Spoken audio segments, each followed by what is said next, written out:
Alors ça, c'est un commentaire très intéressant. Et tu verras que régulièrement, bon déjà l'auteur aime se manifester sur beaucoup de vidéos.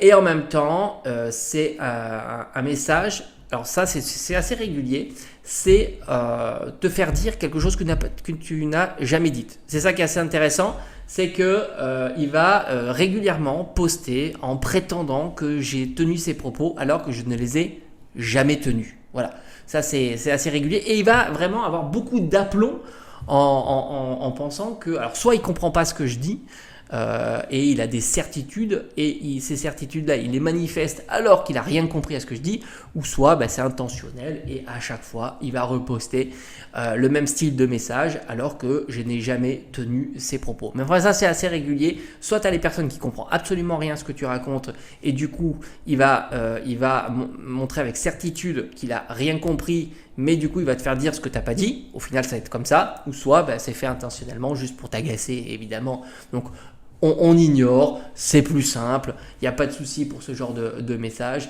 et puis on l'aura régulièrement, voilà, comme ça, après prétextant que tu fais ça pour les vues, des choses comme ça, bon ça c'est habituel, évidemment quand on fait un contenu sur les réseaux sociaux, on aime que le contenu soit vu, donc ça il n'y a pas de souci, je vois pas le problème d'ailleurs sur les vues, mais de faire prétendre que j'ai dit quelque chose alors que je l'ai pas dit, non, ça c'est chiant. Évidemment. Mais bon, le mieux, parce qu'en fait, ce qu'ils attendent, c'est une réaction de ta part.